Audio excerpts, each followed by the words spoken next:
बहुत समय पहले की बात है। एक छोटे से गांव में एक गरीब गवाला रहता था। उसका नाम रामू था और वह अपनी गायों को चराकर पेट पालता था। उसकी जिंदगी बहुत साधारण थी, लेकिन उसका दिल बड़ा था। एक दिन गांव के पास एक राजमहल था, जहां एक राजकुमारी रहती थी जिसका नाम रानी था। रानी अपने महल में अकेली रहती थी क्योंकि उसके माता पिता बहुत पहले ही मर चुके थे। वह अपनी जिंदगी से बहुत उदास थी और उसे किसी अच्छे दोस्त की तलाश थी। एक दिन जब रामू अपनी गायों को जंगल में घुमा रहा था, उसने राजमहल के बगीचे में एक लड़की को देखा। वह लड़की कांच की दीवारों के पीछे छुपकर बैठी थी और आकाश की ओर देख रही थी। रामू ने उसकी उदासी को महसूस किया और धीरे धीरे उसके पास गया।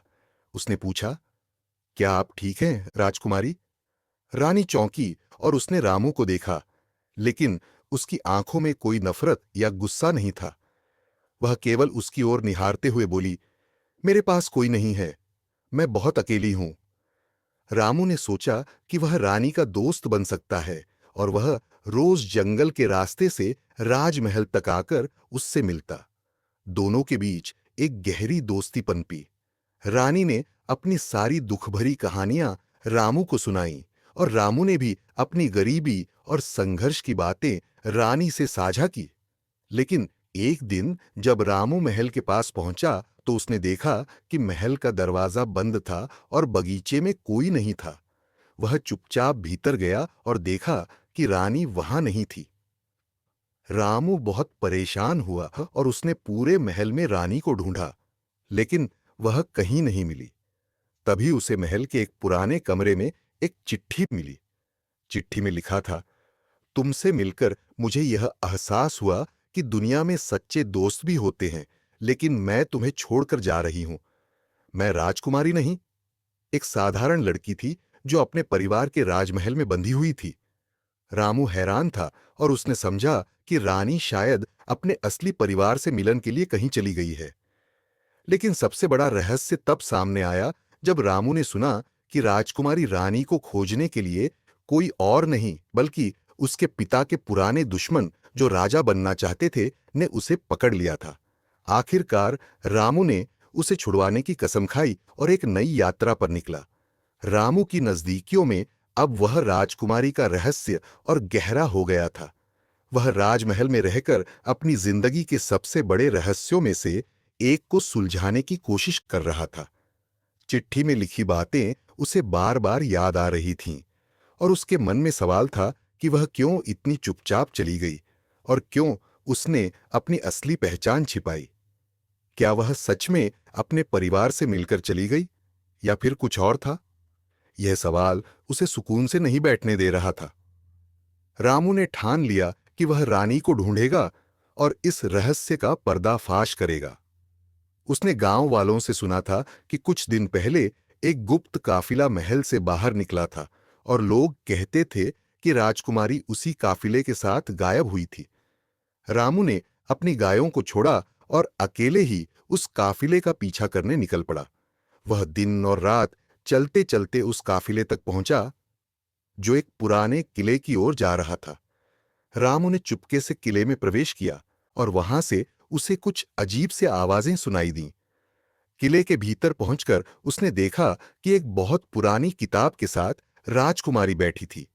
वह किताब कुछ रहस्यमयी प्रतीकों से भरी हुई थी। रानी ने रामू को देखा और हंसते हुए कहा, तुम यहां क्यों आए हो रामू? क्या तुम अब भी मुझे बचाने आए हो? रामू ने घबराते हुए कहा, मुझे पता था कि तुम सच में राजकुमारी हो, लेकिन क्यों नहीं बताई तुमने मुझे अपनी असली पहचान?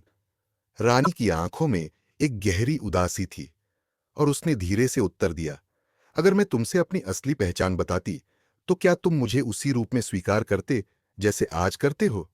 मेरे पास एक भाग्य है जो मुझे अपनी पहचान को छिपाकर जीने की जरूरत देता है। रामू को अब समझ में आया कि रानी के पास सिर्फ राजघराने की जिम्मेदारियां ही नहीं, बल्कि बहुत गहरे खतरों का भी सामना था। वह किताब जो उसके हाथ में थी, दरअसल एक गुप्त राज की ओर इशारा कर रही थी। वह राज था जो रानी के परिवार को ही खतरे में डाल सकता था। राजकुमारी रानी अब एक बहुत बड़े मिशन का हिस्सा बन चुकी थी। उसके पास एक खजाना था जो पूरे राज्य की सत्ता बदल सकता था। यह खजाना उसकी असली पहचान और उसके परिवार के राजवंश से जुड़ा हुआ था। रानी ने रामू को बताया कि वह यह खजाना सुरक्षित रखना चाहती थी, लेकिन इसके लिए उसे बहुत बड़े खतरे का सामना करना पड़ेगा। एक और युद्ध शुरू हो चुका था और यह खजाना उस युद्ध के रास्ते को तय कर सकता था। रानी ने यह भी खुलासा किया कि उसकी असली पहचान छिपाने का कारण यह था कि अगर किसी को उसकी पहचान का पता चल जाता तो वह खजाना उसके लिए एक फंदा बन जाता। रामू, जो अब रानी के प्रति अपने दिल में एक गहरी समझ और प्यार महसूस करने लगा था, ने उसे आश्वस्त किया कि वह हर कदम पर उसके साथ रहेगा। लेकिन इस बार उनकी दोस्ती एक नए मोड़ पर थी, क्योंकि रानी के पास अब केवल राजघराने की सुरक्षा नहीं, बल्कि पूरी दुनिया को बचाने की जिम्मेदारी थी। इस रहस्य से घिरी कहानी का सबसे बड़ा मोड़ तब आया जब रानी ने एक दस्तावेज दिखाया, जिसमें लिखा था कि राजकुमार का जन्म असल में नहीं हुआ था, बल्कि यह एक साजिश थी जिससे रानी की असली ताकत को दबाया जा सके। अब रामू और रानी को यह तय करना था कि वे इस खजाने के रहस्य को सुलझा सकें या फिर वह खतरे में पड़ते हुए पूरी दुनिया को एक नए युद्ध की ओर धकेल देंगे।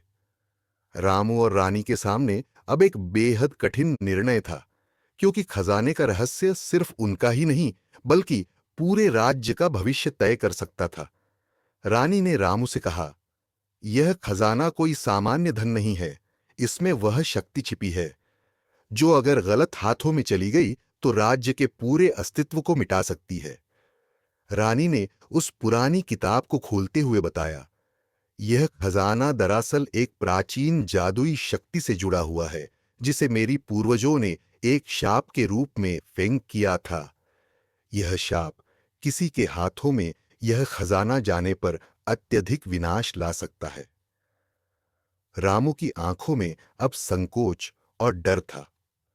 वह जानता था कि रानी पर यह बहुत बड़ा बोझ है, लेकिन उसे यकीन था कि वह उसका साथ देगा। दोनों ने मिलकर एक योजना बनाई। रानी को यह खजाना एक गुप्त स्थान पर ले जाकर सुरक्षित रखना था, ताकि किसी भी बाहरी शक्ति को उस तक पहुंचने का मौका न मिले।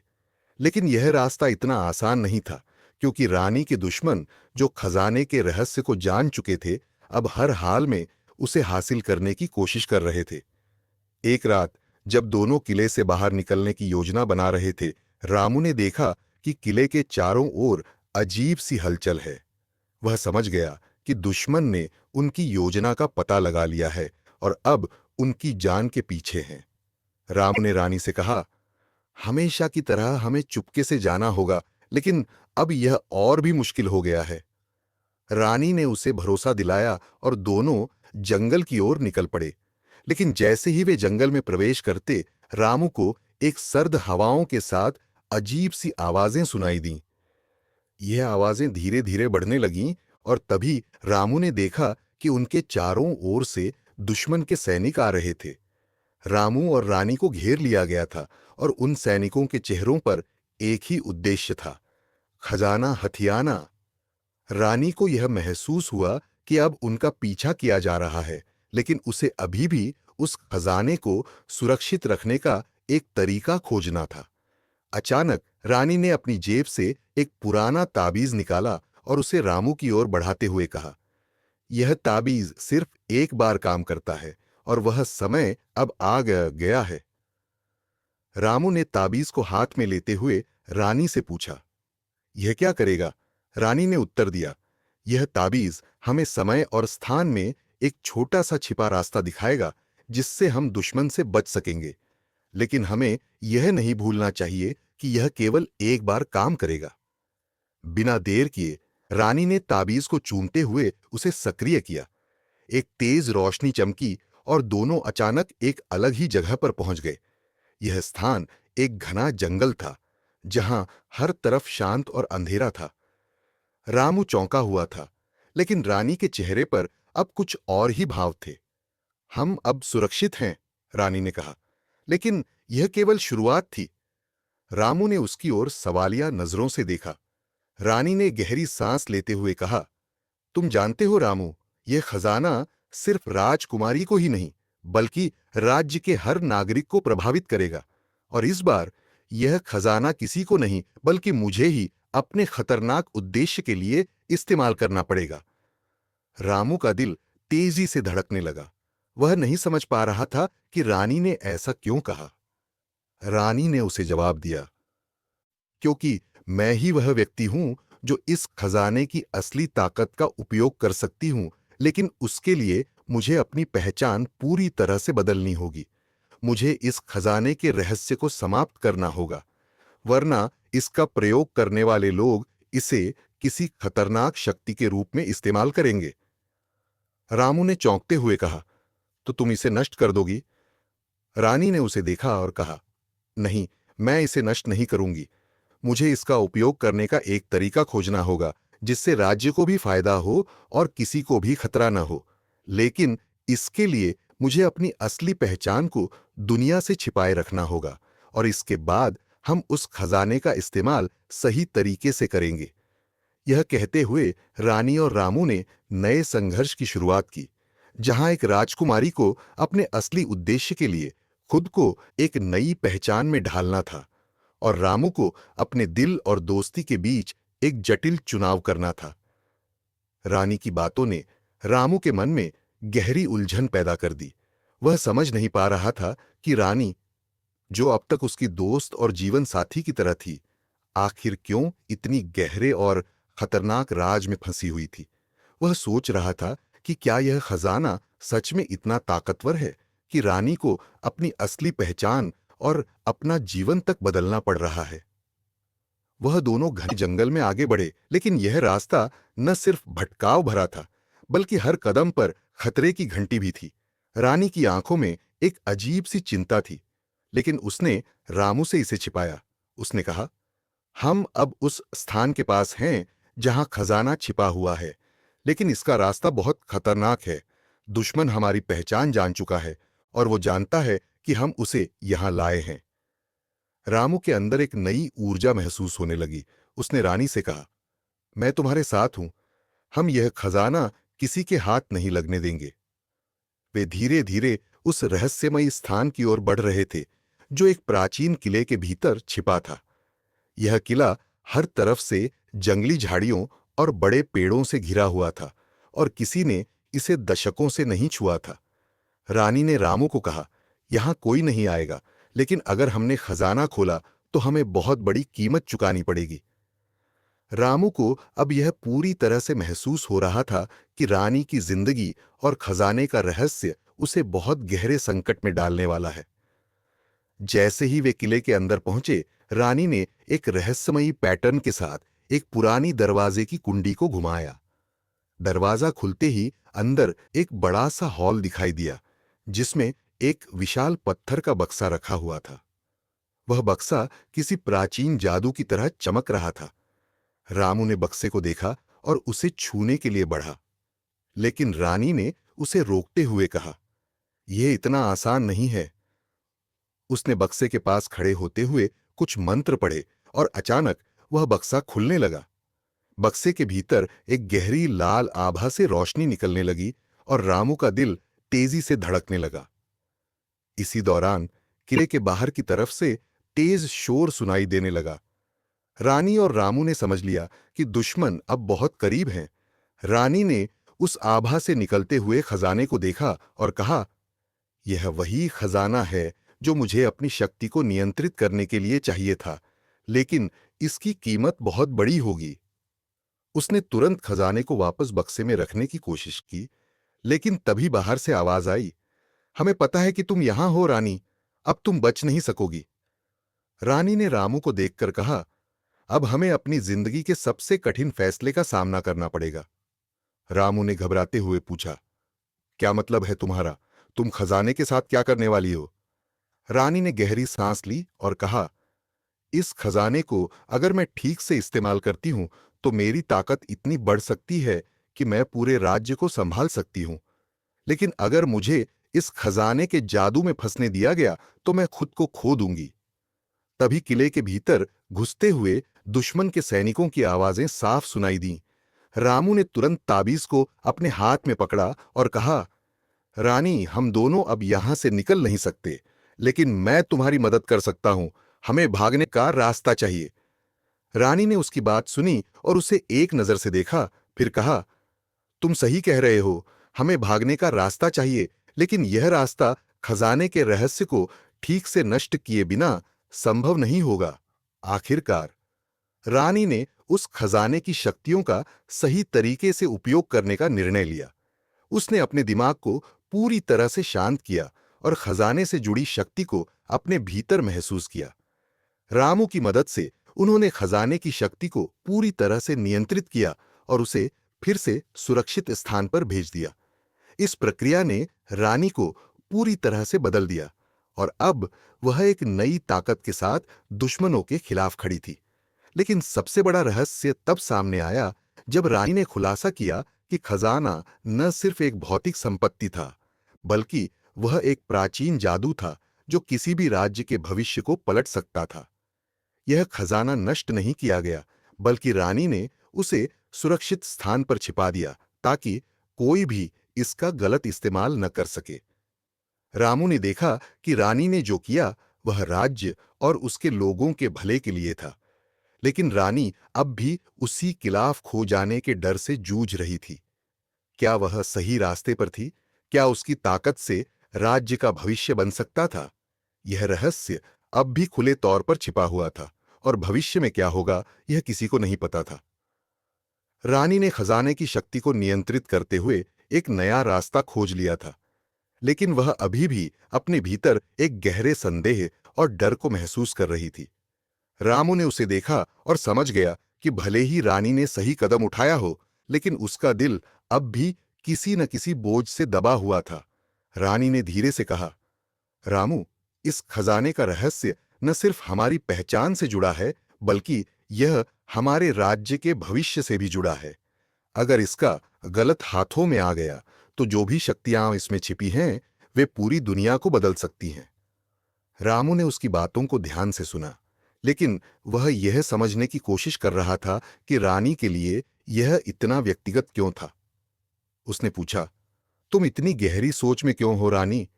तुमने जो किया वह सही था। तुमने खजाने को सुरक्षित रखा और अब राज्य के लोग भी सुरक्षित हैं। फिर तुम क्यों डर रही हो? रानी ने उसकी आंखों में देखा और फिर हल्की सी मुस्कान के साथ कहा, तुमसे सच्ची मित्रता करना ही मेरे लिए सबसे बड़ा तोहफा था रामू। लेकिन इस खजाने ने मेरी जिंदगी में जो बदलाव लाया है, वह मुझे हर रोज उस दिशा में खींचता है जहां मैं अपनी शक्ति से ज्यादा कुछ और बनना चाहती हूं। वह रुकी और फिर धीमे से बोली, क्या तुम जानते हो रामू, यह खजाना केवल एक चीज का प्रतीक नहीं है। यह मेरे दिल और आत्मा की एक छाया भी है जो मेरे लिए एक बोझ बनकर हमेशा रहेगा। रामू ने चुपचाप उसकी बातों को सुना और फिर उसके पास जाकर कहा, तुम अपनी शक्ति से खुद को खोने के डर से डर रही हो रानी, लेकिन तुम भूल रही हो कि तुम पहले ही सबसे ताकतवर हो। तुमने अपने दिल की सच्चाई को जाना है। खजाना उस ताकत को बस एक रूप दे रहा है।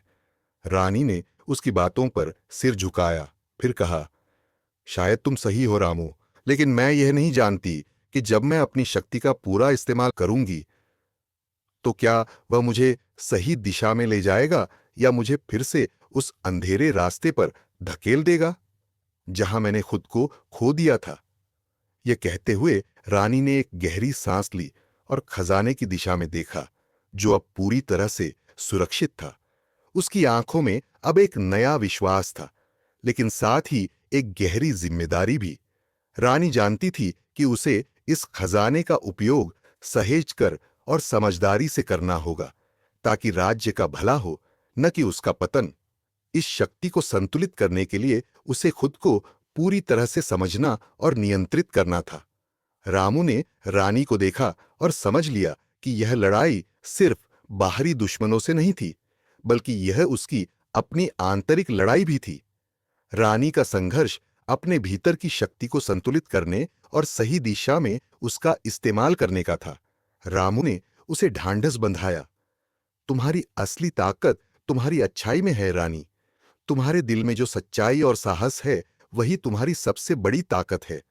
खजाना सिर्फ एक उपकरण है, लेकिन तुम खुद अपनी तकदीर तय कर सकती हो।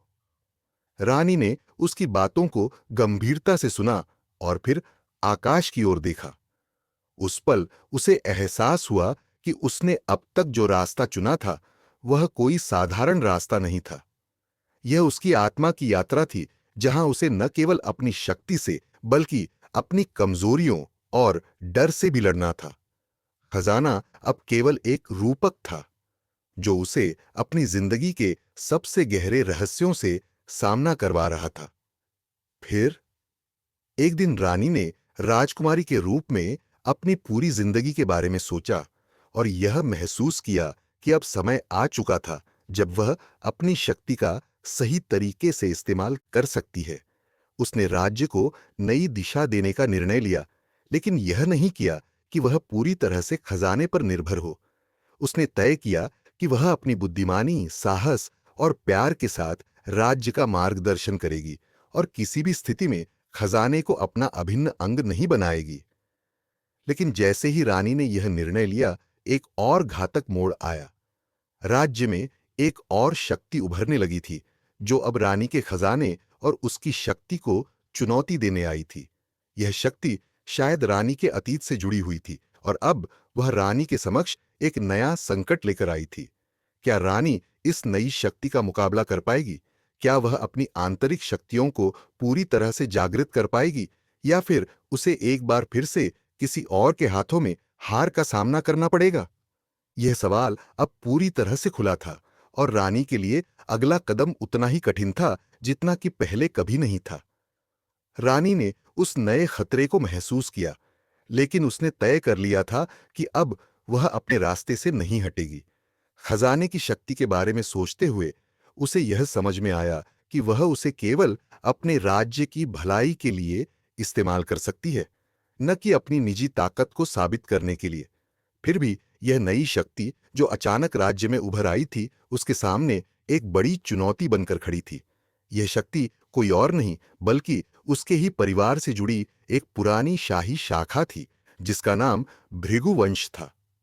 यह वंश लंबे समय से राज्य से बाहर था, लेकिन अब वे अपने अधिकार वापस पाने के लिए हर कीमत चुकाने को तैयार थे। रानी को यह खतरनाक संकेत मिला जब एक रात महल के आसपास एक रहस्यमयी शक्ति का एहसास हुआ। वह जानती थी कि अब उसे इस चुनौती का सामना करना होगा। रामू, जो हमेशा रानी के साथ खड़ा था, ने उसकी आंखों में चिंता देखी। क्या यह वही लोग हैं? रामू ने पूछा। रानी ने सिर झुकाया। हां, ये वही लोग हैं रामू, भृगु वंश। इनकी ताकत और रणनीतियां बहुत घातक हैं और वे खजाने के लिए किसी भी हद तक जा सकते हैं। रानी का चेहरा गहरी चिंता से भरा हुआ था। उसने अपनी योजनाओं को बदलते हुए रामू से कहा, अब हमें और समय बर्बाद नहीं करना चाहिए। भृगुवंश के लोग बहुत चालाक हैं और उनका लक्ष्य सिर्फ खजाना ही नहीं है, बल्कि मेरी शक्ति को भी छीनना है। यदि मैं अपनी पहचान और उद्देश्य में पूरी तरह से स्पष्ट नहीं हुई, तो यह राज्य के लिए खतरे की घंटी हो सकती है। रामू ने उसकी बातों को ध्यान से सुना और फिर साहसिक अंदाज में कहा, रानी, तुमने पहले भी कई मुश्किलों का सामना किया है और तुम अकेली नहीं हो। मैं तुम्हारे साथ हूं। यह लड़ाई सिर्फ तुम्हारी नहीं, हमारे राज्य की भी है। हम इस नए खतरे का सामना करेंगे और इस बार हम उसे हराएंगे। रानी ने उसकी बातों में विश्वास पाया, लेकिन साथ ही वह जानती थी कि उसे इस बार एक कदम और आगे बढ़ना होगा। उसे अपनी शक्ति और खजाने के रहस्य को पूरी तरह से समझने के लिए अपने अतीत के गहरे राज्य से भी सामना करना था। वह महल के गुप्त कक्ष में गई, जहां उसने अपनी पूर्वजों से जुड़ी किताबें और दस्तावेज संजोए थे। वह एक पुराने ग्रंथ को खोलते हुए कहने लगी, यह किताब मेरे पूर्वजों द्वारा लिखी गई है और इसमें उन शक्तियों का उल्लेख है जो भृगुवंश के पास हैं। रानी ने रामू को देखा और कहा, भृगु वंश को नष्ट करने के लिए हमें उनके इतिहास और शक्ति के बारे में पूरी जानकारी हासिल करनी होगी। यह सिर्फ एक बाहरी युद्ध नहीं है, बल्कि यह हमारे आंतरिक संघर्ष का हिस्सा है। हमें अपनी शक्ति को नियंत्रित करना होगा और साथ ही भृगुवंश की काली योजनाओं का मुकाबला करना होगा। लेकिन तभी किले से बाहर की ओर तेज आवाजें आने लगीं। रानी और रामू दोनों जानते थे कि अब समय समाप्त हो चुका था। भृगुवंश ने किले के चारों ओर अपनी सेना लगा दी थी। अब वे बस एक चीज चाहते थे, रानी और उसका खजाना। रानी ने जल्दी से एक अंतिम फैसला लिया।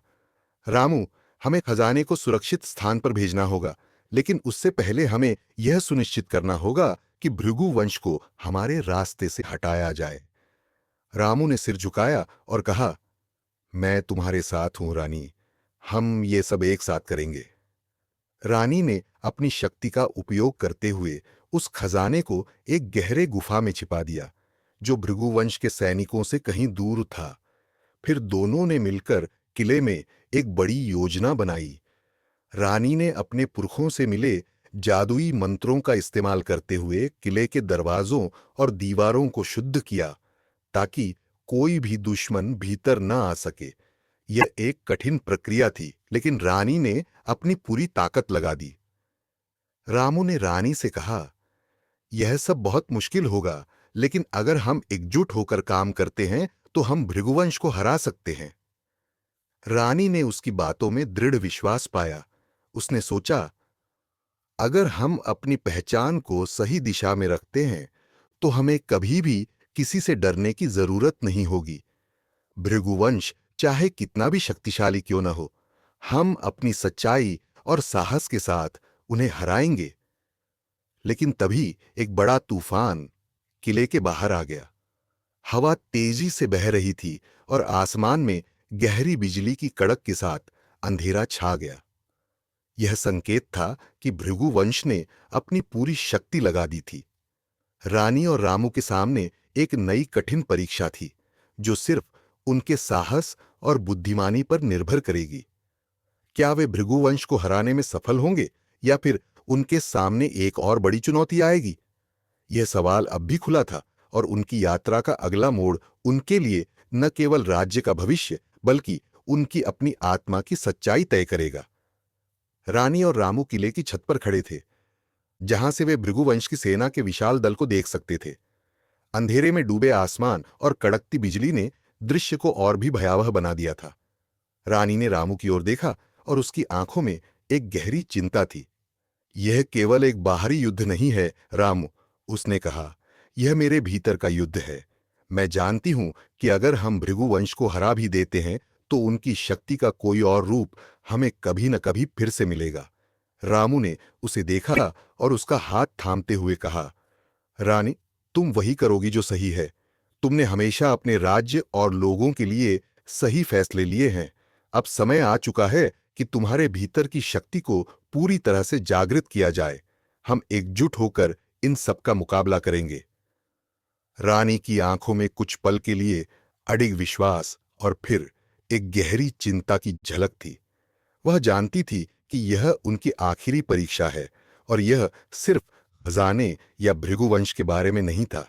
यह एक आंतरिक संघर्ष था, जिसमें उसे अपनी सबसे बड़ी ताकत और सबसे बड़ी कमजोरी का सामना करना था।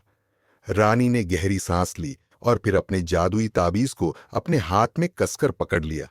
यह वही ताबीज था जिसने उसे पहले कई बार खतरे से बाहर निकाला था, लेकिन इस बार यह सिर्फ एक साधारण ताबीज नहीं था, यह उसकी आत्मा का हिस्सा बन चुका था। रामू, रानी ने कहा, अगर मुझे इस युद्ध में अपनी पूरी ताकत का सही तरीके से इस्तेमाल करना है तो मुझे अपनी पहचान पूरी तरह से छोड़नी होगी। मुझे उस सच्चाई से मिलना होगा जिसे मैंने खुद से छुपाया था। रामू चुपचाप सुन रहा था, लेकिन वह जानता था कि रानी ने इस युद्ध को जीतने के लिए केवल बाहरी शक्ति का ही नहीं, बल्कि अपनी पूरी आत्मा का सही तरीके से इस्तेमाल करने का निर्णय लिया है। यह कोई सामान्य लड़ाई नहीं थी, बल्कि यह उसकी आत्मा की लड़ाई थी, जो उसे अपनी पूरी ताकत और काबिलियत के साथ बाहर लानी थी। अचानक किले के बाहर एक कड़क आवाज सुनाई दी। भृगुवंश के सेनापति की आवाज थी, जो घोषणा कर रहा था, रानी, तुम्हारे खेल अब खत्म हो चुके हैं। तुम्हारे पास अब केवल एक रास्ता है। हमारे सामने समर्पण करो और अपने खजाने को हमारे हवाले करो, वरना हम तुम्हारे राज्य को नष्ट कर देंगे। यह सुनकर रानी की आंखों में एक अद्भुत दृढ़ संकल्प उभरा। वह जानती थी कि अब उसे इस युद्ध का अंतिम निर्णय खुद लेना होगा। उसने रामू से कहा, अब हम पीछे नहीं हट सकते। हमें भृगु वंश के राजा को आमने सामने चुनौती देनी होगी। हम सिर्फ उनके खिलाफ नहीं, बल्कि अपनी पूरी पहचान के खिलाफ लड़ने जा रहे हैं। रानी ने अपनी शक्ति को पूरी तरह से महसूस किया और ताबीज को अपने गहनों में से निकालकर उसे आकाश की ओर उठा दिया। एक जादुई प्रकाश की किरण तेजी से फैलने लगी और आसपास की हवा गर्म हो गई। यह वह पल था जब रानी ने पूरी तरह से अपनी शक्ति को नियंत्रित किया और उसे न केवल अपनी रक्षा के लिए बल्कि अपने राज्य और लोगों की सुरक्षा के लिए इस्तेमाल करने का फैसला किया। भृगुवंश की सेना किले के दरवाजे तक पहुंच चुकी थी और उनकी आखिरी उम्मीद रानी और रामू को पकड़ने की थी। लेकिन जब रानी और रामू ने महल के मुख्य द्वार से बाहर कदम रखा तो भृगुवंश के सैनिकों की आंखों में शंका और डर दिखाई देने लगा। रानी अब पहले जैसी नहीं रही थी। वह एक नई शक्ति और आत्मविश्वास के साथ खड़ी थी।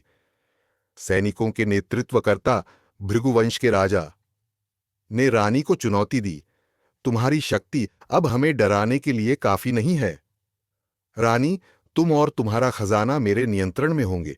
यह तुम्हारा आखिरी मौका है, आत्मसमर्पण कर दो। रानी ने गहरी सांस ली और फिर अपनी आवाज में पूरी शक्ति के साथ कहा, तुम्हारी शक्ति केवल छल और उबे और धोखे पर आधारित है भृगु। तुम अपने स्वार्थ और लालच में बर्बाद हो गए हो। यह खजाना न तो तुम्हारा है न मेरा। यह इस राज्य और इसके लोगों का है, और जो भी इसका गलत इस्तेमाल करेगा वह खुद को नष्ट कर देगा। इसके बाद रानी ने एक अंतिम मंत्र पढ़ा और आकाश में बिजली की चमक से एक शक्तिशाली हलचल मच गई। भृगुवंश के सैनिक और उनका नेता एक पल में हिल गए और अचानक उनका खजाना और उनका साम्राज्य छिनते हुए उनके सामने आ गया। रानी की शक्ति ने उनके सारे जादू को समाप्त कर दिया था।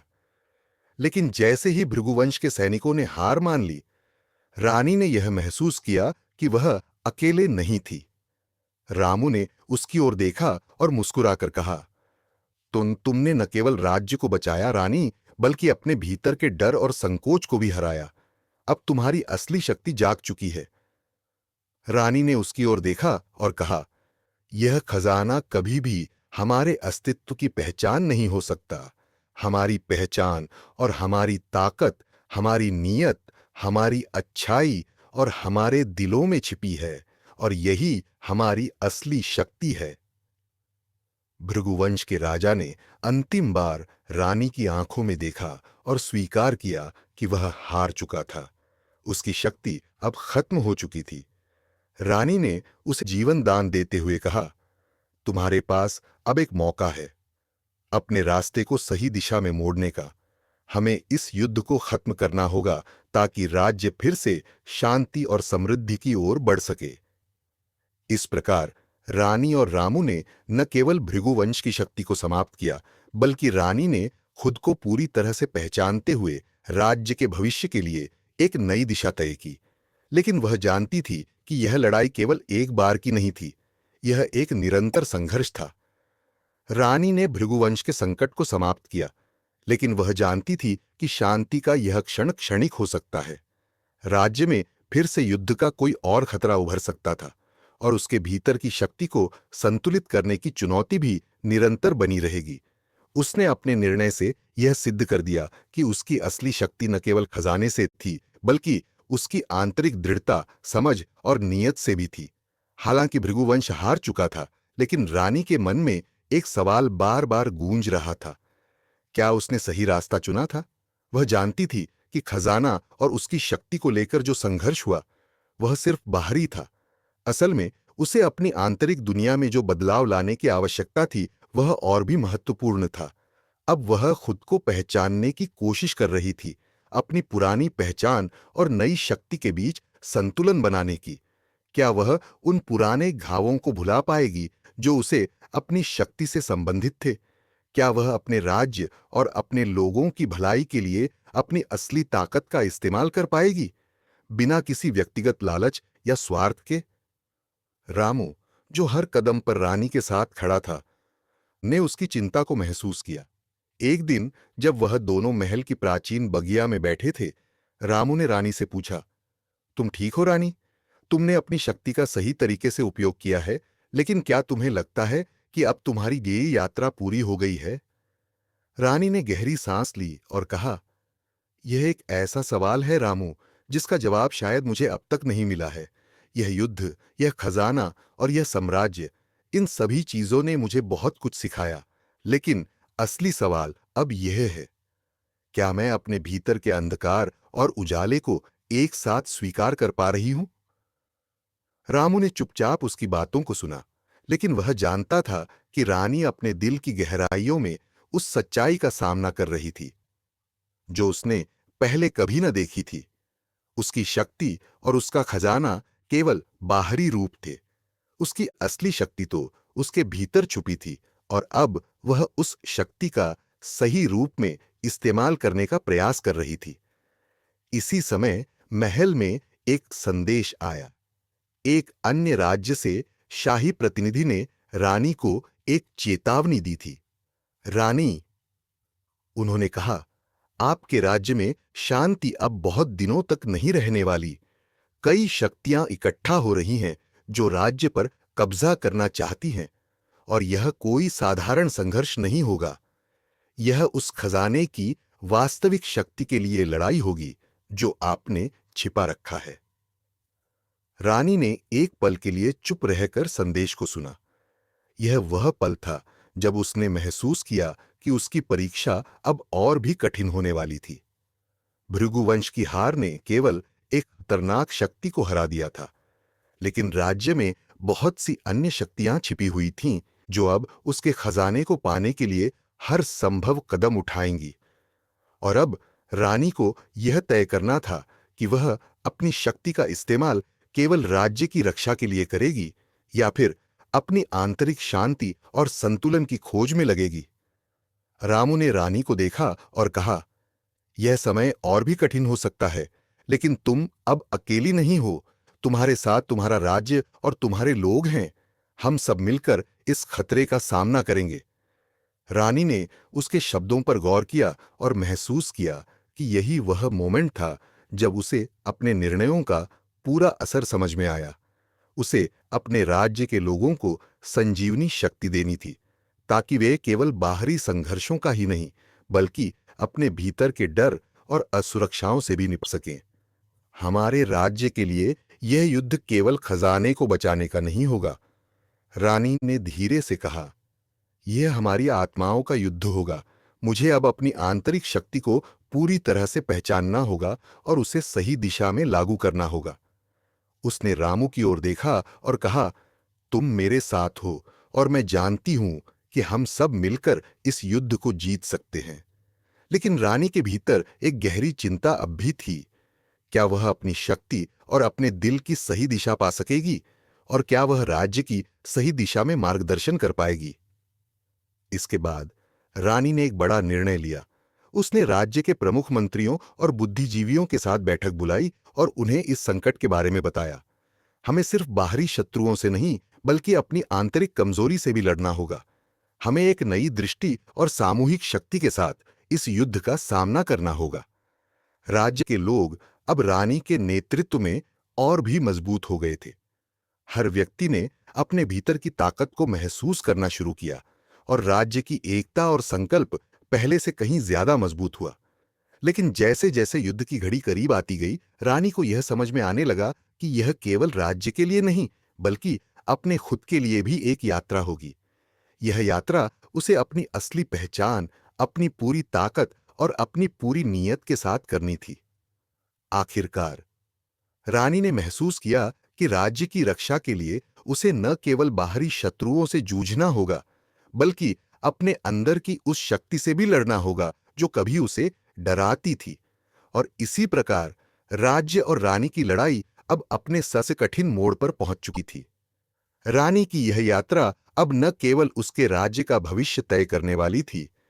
रानी की यह यात्रा अब एक ऐसी परीक्षा बन चुकी थी जहां न केवल बाहरी शत्रु बल्कि उसके अपने अंदर के भय और संदेह भी उसे चुनौती दे रहे थे।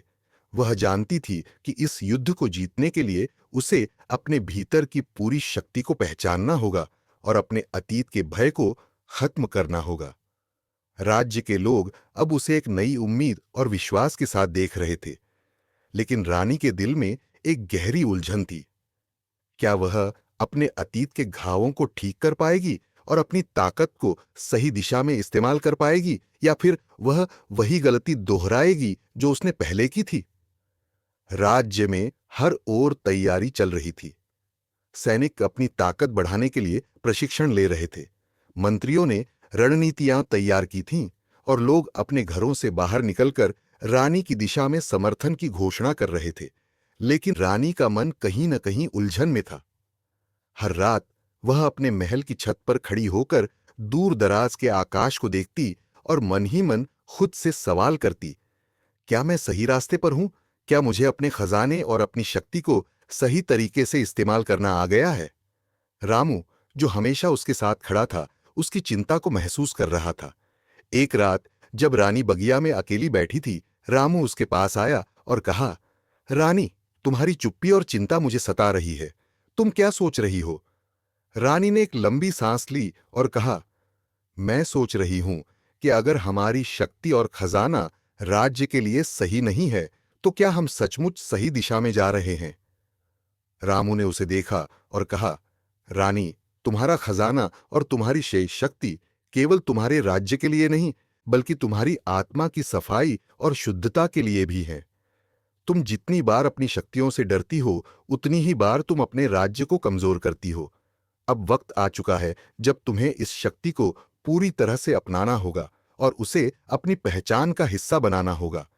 यह राज्य तुम्हारी ताकत से जुड़ा है और तुमने हमेशा अपने राज्य के भले के लिए ही काम किया है। रानी की आंखों में एक नई चमक आई।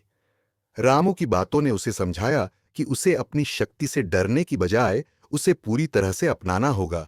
उसने महसूस किया कि शक्ति केवल बाहरी हथियार नहीं है, बल्कि यह उसके भीतर की धैर्य, साहस और आत्मविश्वास का परिणाम है। अब वह जान चुकी थी कि जब तक वह खुद को सही से पहचानने की कोशिश नहीं करेगी, तब तक वह किसी भी बाहरी संघर्ष में जीत नहीं सकती। अगले दिन रानी ने अपने मंत्रियों के साथ बैठक बुलाई। उसने उन्हें बताया, अब हमें केवल अपने राज्य की रक्षा नहीं करनी है, बल्कि हमें अपनी असली ताकत को पहचानना होगा। इस युद्ध में सिर्फ बाहरी बल ही नहीं, हमारे भीतर की एकजुटता और शक्ति भी जरूरी है। हमें यह समझना होगा कि हम सभी की ताकत केवल एकजुट होकर ही पूरी हो सकती है। राज्य के मंत्रियों और जनरलों ने रानी के इस नए दृष्टिकोण को समझा और उसे पूरी तरह से समर्थन दिया। रानी ने अब अपने लोगों को यह सिखाया कि यह युद्ध केवल खजाने की रक्षा का नहीं, बल्कि उनकी आंतरिक शक्ति और पहचान की रक्षा का भी है। लोगों ने भी अपने भीतर की ताकत को पहचाना और एकजुट होकर रानी के नेतृत्व में युद्ध के लिए तैयार हो गए। कुछ ही दिन बाद भृगु वंश के बाकी समर्थक राज्य के नजदीक पहुंच गए थे और एक बड़ी सैन्य घेराबंदी शुरू हो गई। रानी को महसूस हो रहा था कि अब वह युद्ध के अंतिम क्षणों में है और उसकी आंतरिक शक्ति का परीक्षण होने वाला है। लेकिन इस बार उसके मन में डर नहीं था। वह जान चुकी थी कि इस युद्ध में न केवल उसकी शक्ति, बल्कि उसकी समझ, उसका संयम और उसकी नीयत भी महत्वपूर्ण है। जैसे ही भृगुवंश की सेना महल के बाहर पहुंची, रानी और रामू ने अपने सैनिकों को अंतिम निर्देश दिए। रानी ने अपने पुराने मंत्रों का उच्चारण किया और उसकी शक्तियों ने उसे अपने पूरे सामर्थ्य के साथ घेर लिया। भृगुवंश के नेता ने आकर रानी को फिर से चुनौती दी, तुम अपनी शक्ति को समेटे हुए हो, लेकिन यह वह समय नहीं है जब तुम हमें हरा सको। तुम्हारी शक्ति हमें कभी नहीं रोक सकती। रानी ने उसकी बातों को शांतिपूर्वक सुना और फिर कहा, तुम गलत हो भृगु, तुम्हारी शक्ति केवल भय और धोखे पर टिकी है, जबकि मेरी शक्ति सच्चाई, एकता और नीयत पर आधारित है। यह युद्ध अब केवल मेरे खजाने के लिए नहीं, बल्कि हमारी पहचान और अस्तित्व के लिए है। रानी ने अपनी पूरी शक्ति से एक अद्वितीय जादू किया और भृगुवंश की सेना की घेराबंदी टूटने लगी। जैसे जैसे भृगुवंश के सैनिक पीछे हटते गए, रानी ने महसूस किया कि यह उसकी असली परीक्षा का क्षण था। न केवल उसने राज्य की रक्षा की, बल्कि अपनी आत्मा की सबसे गहरी शक्ति को भी जगा लिया था। अब वह जान चुकी थी कि यह संघर्ष केवल राज्य के लिए नहीं, बल्कि अपनी आत्मा के भीतर की सच्चाई और शक्ति के लिए था। भृगुवंश हार चुका था, लेकिन रानी की यात्रा यहीं खत्म नहीं हुई। उसे समझ में आ गया था कि शक्ति और खजाना कभी भी बाहरी चीजें नहीं हो सकती, जब तक वह अपने भीतर की वास्तविकता और पहचान को पूरी तरह से समझ न ले। और यही उसकी असली विजय थी। भृगुवंश की हार के बाद राज्य में एक अपूर्व शांति फैल गई, लेकिन रानी के दिल में यह शांति स्थायी नहीं थी। उसने भली भांति महसूस किया कि युद्ध जीतने से ज्यादा महत्वपूर्ण था खुद को समझना और अपनी शक्ति को सही तरीके से इस्तेमाल करना। अब जबकि बाहरी शत्रु हार चुके थे, रानी का मन उन सवालों से अटा पड़ा था जो उसने कभी अपने आप से नहीं पूछे थे। क्या वह सच में अपनी आंतरिक शक्ति का सही उपयोग कर पा रही थी? क्या उसने खुद को पूरी तरह से समझ लिया था, या फिर कुछ ऐसा था जो अभी भी उसके भीतर छुपा हुआ था? वह जानती थी कि उसे अब और आगे बढ़ने से पहले अपने भीतर की शांति को पाना होगा। उसने अपने मंत्रियों और सलाहकारों से कहा, अब हमें राज्य में विकास और समृद्धि की दिशा में काम करना होगा, लेकिन इसके साथ साथ मुझे अपने भीतर की नकारात्मकता और असुरक्षा को भी समाप्त करना होगा। यह एक यात्रा है जिसमें मुझे खुद को पूरी तरह से पहचानने का समय चाहिए।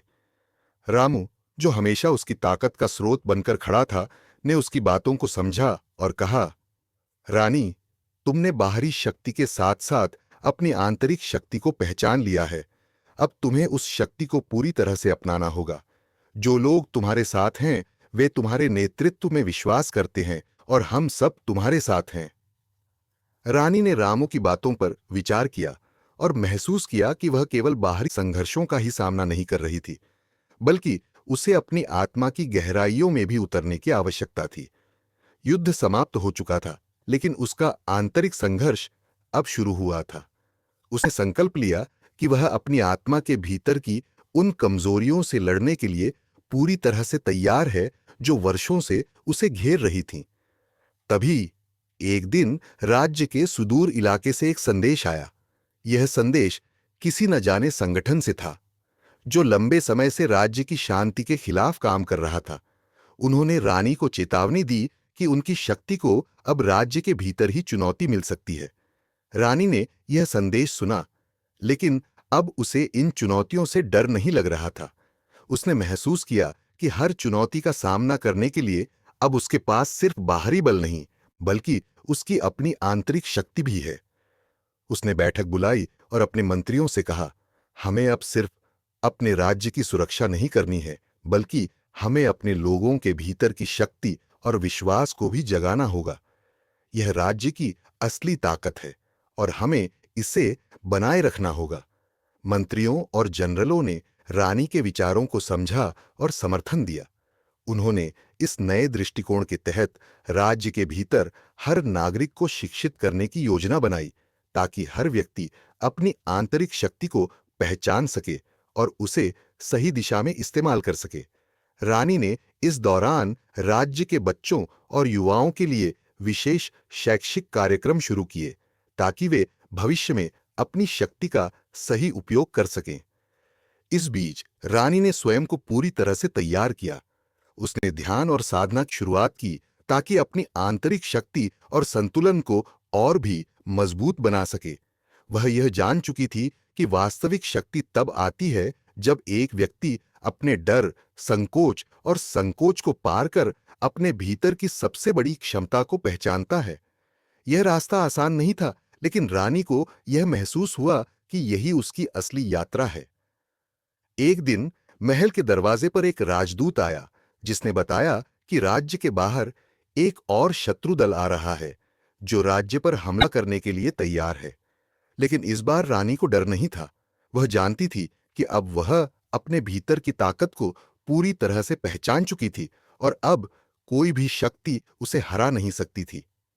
रामू ने रानी से कहा, यह समय आ गया है रानी, हमें इस नए शत्रु का सामना करना होगा, लेकिन इस बार हम सिर्फ अपनी बाहरी ताकत का इस्तेमाल नहीं करेंगे, हम अपने भीतर की शक्ति से लड़ेंगे।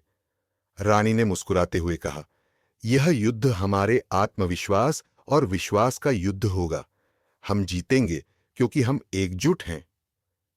जैसे ही शत्रु ने राज्य की सीमा पार की, रानी ने अपने मंत्रियों और जनरलों के साथ मिलकर योजना बनाई। इस बार राज्य के लोग न केवल बाहरी बल के खिलाफ लड़ रहे थे, बल्कि उन्होंने अपनी आंतरिक शक्ति का भी इस्तेमाल करना शुरू कर दिया। रानी ने यह साबित किया कि जब लोग एकजुट होते हैं और अपनी आंतरिक शक्ति को पहचानते हैं, तो कोई भी शक्ति उन्हें हरा नहीं सकती। युद्ध के दौरान रानी ने अपनी पूरी ताकत का इस्तेमाल किया, लेकिन साथ ही वह यह भी जानती थी कि यह केवल बाहरी संघर्ष नहीं था। यह उसकी यात्रा का हिस्सा था, जहां उसे अपनी आत्मा के भीतर की शक्ति को पूरी तरह से समझना था। युद्ध के बाद राज्य में फिर से शांति स्थापित हो गई और रानी ने महसूस किया कि उसकी यात्रा कभी खत्म नहीं होगी। वह हमेशा अपने भीतर के उन पहलुओं से जूझती रहेगी जो उसे खुद से डराते थे, लेकिन अब वह यह जान चुकी थी कि उसकी असली ताकत कभी भी किसी बाहरी ताकत से नहीं, बल्कि उसके खुद के आत्मविश्वास और विश्वास से आती है।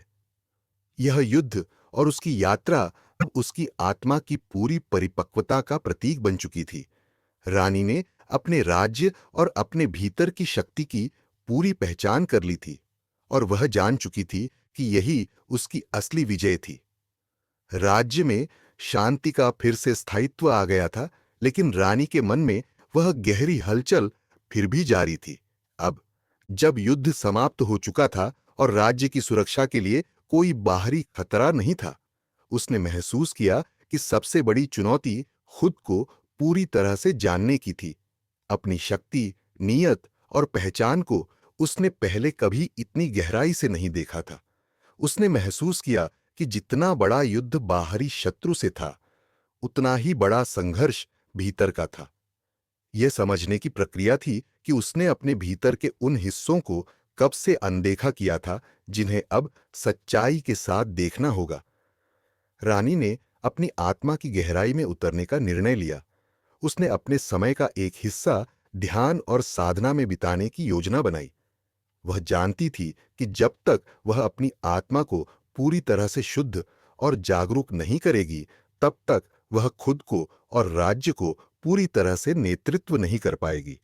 यह समय था जब वह बाहरी महलों, जुलूसों और सैन्य साजिशों से दूर होकर केवल अपने भीतर के कक्ष में बैठती और ध्यान करती। इन लम्हों में वह अपने भीतर की अनकही आवाज को सुनने की कोशिश करती, जो कभी उसे डराती थी, कभी उसे भ्रमित करती थी। इसी दौरान एक दिन महल में एक नया संदिग्ध संदेश आया, जिसे देखकर रानी के दिल में एक अजीब सा डर पैदा हुआ। संदेश में लिखा था कि राज्य के भीतर एक और गहरी साजिश चल रही थी, जिसे कुछ लोग अपने स्वार्थ के लिए बढ़ावा दे रहे थे। यह वह साजिश थी जो राज्य की एकता और शांति को तोड़ने के लिए थी, और इसे भृगु वंश के समर्थकों द्वारा अंजाम दिया जा रहा था, जो अब राज्य के भीतर गुप्त रूप से ताकत इकट्ठा कर रहे थे। रानी ने यह संदेश पढ़ते हुए गहरी चिंता में डूब गई, क्योंकि उसने महसूस किया कि यह हमला केवल बाहरी बल का नहीं था, बल्कि राज्य के भीतर एक गहरी टूटन और विश्वास की कमी को दर्शाता था। उसने इस साजिश के बारे में जानकारी जुटाने के लिए अपने विश्वसनीय जासूसों और मंत्रियों को आदेश दिया, लेकिन रानी के मन में यह भी था कि क्या वह वास्तव में इस साजिश से निपटने के लिए पूरी तरह से तैयार है, या फिर उसे एक बार फिर अपने भीतर की असुरक्षाओं का सामना करना पड़ेगा। क्या वह उस विश्वास को फिर से स्थापित कर पाएगी जो युद्ध के बाद टूट चुका था? एक दिन रानी ने रामू से कहा, क्या तुम नहीं समझते रामू, यह हमसे जुड़ी हुई नहीं है, यह राज्य और हमारे लोगों के दिलों में कुछ ऐसा छिपा हुआ है जो हमें सबसे ज्यादा डराता है, और वह डर है अविश्वास। हम लोगों के बीच जो एकता थी वह अब कहीं खो चुकी है। यह हम सबकी परीक्षा का समय है। रामू ने रानी की बातों को ध्यान से सुना और फिर कहा, रानी, तुम सही कह रही हो, लेकिन अगर एकता को फिर से जगाना है तो सबसे पहले हमें अपनी खुद की आंतरिक एकता को समझना होगा। राज्य का हर नागरिक, चाहे वह राजा हो या कोई साधारण व्यक्ति, सिर्फ बाहरी शक्ति से नहीं बल्कि अपने आत्मविश्वास और एकता से जुड़ा रहता है। हमें अब भीतर की शक्ति से काम करना होगा। रानी ने रामू के शब्दों को आत्मसात किया। वह जान चुकी थी कि अब यह समय केवल युद्ध और बाहरी शत्रुओं का नहीं था। यह समय था खुद से और अपने लोगों से जुड़ने का, और यही आंतरिक एकता ही राज्य के भविष्य को तय करेगी। कुछ ही दिन बाद रानी ने राज्य के सभी प्रमुख जनरलों और मंत्रियों की बैठक बुलाई। बैठक में उसने स्पष्ट किया कि यह राज्य केवल सैनिकों की ताकत से नहीं बच सकता, बल्कि जब तक लोग अपने दिलों में एकता और विश्वास नहीं लाएंगे, तब तक यह संकट पूरी तरह से समाप्त नहीं हो सकता। उसने जनरलों से कहा, हमें अपने राज्य के हर नागरिक को यह महसूस कराना होगा कि यह युद्ध केवल हम सभी का है और हम एक दूसरे से जुड़े हुए हैं। रानी की बातें सुनकर सभी ने एक गहरी सोच में डूबकर काम करना शुरू किया। राज्य के भीतर एक अभियान शुरू किया गया, जहां प्रत्येक नागरिक को विश्वास, प्रेम और एकता का संदेश दिया गया। रानी ने स्वयं भी लोगों से संवाद करने का तरीका बदल दिया। उसने उन्हें समझाया कि राज्य की असली ताकत केवल सैन्य ताकत में नहीं, बल्कि उनके भीतर की आंतरिक शक्ति में छिपी है। समय के साथ राज्य के लोग फिर से एकजुट होने लगे। उनका विश्वास बढ़ा और एकता का संचार हुआ। लेकिन रानी जानती थी कि शांति केवल बाहरी रूप से नहीं, बल्कि भीतर से आएगी। उसे अपने राज्य के प्रत्येक नागरिक को यह सिखाना था कि व्यक्तिगत विकास और आंतरिक शांति ही वास्तविक सुरक्षा है। अंततः एक दिन जब राज्य की शांति फिर से स्थिर हो गई, रानी ने महसूस किया कि अब उसका संघर्ष समाप्त हो चुका था, लेकिन केवल एक दृष्टिकोण से। बाहरी शत्रु और राज्य की सुरक्षा के सवाल अब हरे थे, लेकिन असली संघर्ष यानी खुद को जानने और आत्म साक्षात्कार का सफर अब भी जारी था। रानी ने सच्चाई को महसूस किया। राज्य की सुरक्षा केवल बाहरी संघर्षों से नहीं, बल्कि आंतरिक संतुलन और शांति से होती है। समय के साथ रानी ने अपने राज्य को शांति और समृद्धि की ओर अग्रसर किया। लोगों ने महसूस किया कि उनके भीतर की शक्ति और एकता ही उनके असली बल हैं, और रानी की शिक्षाएं उनके दिलों में गहरी उतर गईं। हर नागरिक ने अपनी आंतरिक ताकत को पहचाना और राज्य की सशक्तिकरण के लिए कार्य किया। रानी अब केवल एक शाही संरक्षक नहीं, बल्कि एक मार्गदर्शक बन चुकी थी, जो लोगों को आत्मनिर्भरता, विश्वास और सामूहिक एकता की दिशा में प्रेरित करती थी। राज्य की समृद्धि फिर से लौट आई थी, लेकिन रानी जान चुकी थी कि असली शांति और सफलता बाहरी समृद्धि से कहीं अधिक महत्वपूर्ण है। वह आत्मा की संतुष्टि और आंतरिक शांति है, जो उसे अपनी यात्रा के दौरान प्राप्त हुई थी। उसकी शक्ति अब केवल तलवार या राजसी आदेशों में नहीं, बल्कि उसके दिल में बस चुकी थी, और उसका विश्वास था कि कोई भी बाहरी संकट अब उसकी राज्य और लोगों की आंतरिक शक्ति के सामने टिक नहीं सकता। एक दिन रानी महल की छत पर खड़ी होकर दूर तक देख रही थी। उसके मन में गहरी संतोष और शांति थी। उसने अपने जीवन के संघर्षों और जीत की पूरी यात्रा पर विचार किया और महसूस किया कि उसे खुद को समझने का असली महत्व अब समझ में आया था। वह जानती थी कि यह यात्रा कभी खत्म नहीं होगी। वह हमेशा अपने भीतर की शक्ति से जुड़ी रहेगी। राज्य में फिर से उत्सव का माहौल था। लोग रानी की जीत को न केवल बाहरी युद्ध में, बल्कि अपने भीतर की ताकत को पहचानने और उसे प्रकट करने में देख रहे थे। रानी मुस्कुराई और रामू की ओर देखा, जो उसके साथ हमेशा खड़ा था। रामू ने उसकी आंखों में वह आत्मविश्वास देखा जो अब पहले से कहीं अधिक मजबूत था। रानी, रामू ने कहा, आपने न केवल राज्य को बचाया, बल्कि हमें सिखाया कि असली युद्ध और विजय भीतर होती है। हम सभी के भीतर एक शक्ति है, और जब हम उसे पहचानते हैं, तब हम किसी भी संकट को पार कर सकते हैं। रानी ने उसकी बातों पर सिर हिलाया और कहा, हाँ रामू, यह यात्रा केवल बाहरी नहीं, बल्कि हमारी आत्मा की यात्रा थी।